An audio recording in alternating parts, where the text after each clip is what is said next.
नमस्कार, स्वातीज किचन फूडमध्ये आज आपण बेसनचे लाडू कसे बनवायचे ते बघणार आहोत. अगदी सोपी रेसिपी आहे आणि कमी वेळामध्ये व्हिडिओ कवर केलेला आहे, तर व्हिडिओ शेवटपर्यंत नक्की बघा.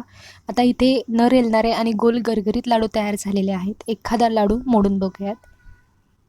हे पहा, अगदी पेढ्याप्रमाणे लाडू तयार झालेले आहेत. रेसिपीला सुरुवात करूयात. इथे मी गॅसवरती कढई ठेवली आणि त्याच्यामध्ये हरभऱ्याची डाळ आहे ती भाजून घेतली. 3 ते 4 मिनटं मीडियम गॅसवरती डाळ भाजून घ्यायची. यामुळे काय होतं, डाळ कुडकुडीत होते आणि पीठसुद्धा अगदी रवाळ्याने दाणेदार पडतं. आता डाळ भाजून घेतलेली आहे, याला दळून आणूयात. इथे मी 4 वाटी दळून आणलेलं पीठ घेतलेलं आहे आणि त्यासाठी बरोबर 1 वाटी तूप घेतलेलं आहे. तूप याच्यापेक्षा 2 ते 3 चमचे कमी जास्त लागू शकतं. आता सुरुवातीला कढईमध्ये पीठ आहे ते कोरडंच भाजून घेऊयात. 10 मिनटं पीठ कोरडं भाजून घेतल्यानंतर त्याच्यामध्ये थोडंसं तूप घालूयात आणि पुन्हा 5 मिनटं भाजून घेऊयात. 5 मिनटं पीठ भाजून घेतलं, याच्यातील गाठी मोडून घेतल्या आणि पुन्हा तूप घातलं. आता याला 10 मिनटं भाजून घेऊयात.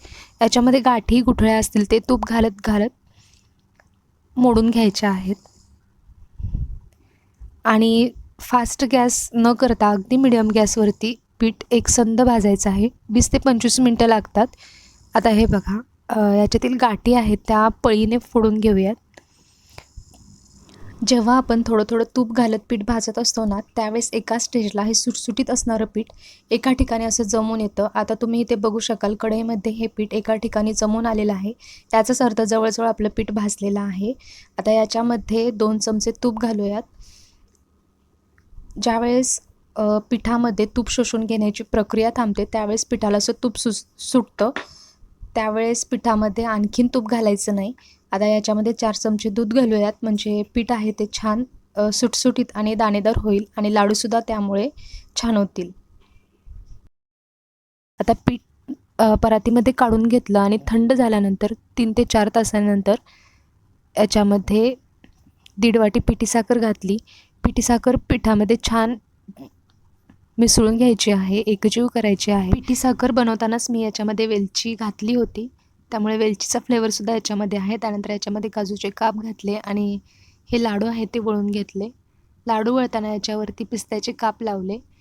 तुम्ही बघू शकाल, अगदी सहज लाडू बनवून तयार होतो. याचप्रमाणे दुसरासुद्धा लाडू वळून घेऊयात. अगदी सहज लाडू होतात. तर याप्रमाणे दुसरा लाडूसुद्धा वळून घेतला. अशाप्रमाणे सर्व लाडू बनवून तयार झाले. तर तुम्हालाही रेसिपी कशी वाटली ते सांगा. रेसिपी आवडल्यास लाईक, शेअर, सबस्क्राईब करा. पुन्हा भेटूयात अशाच एका छानशा रेसिपीबरोबर. तोपर्यंत धन्यवाद.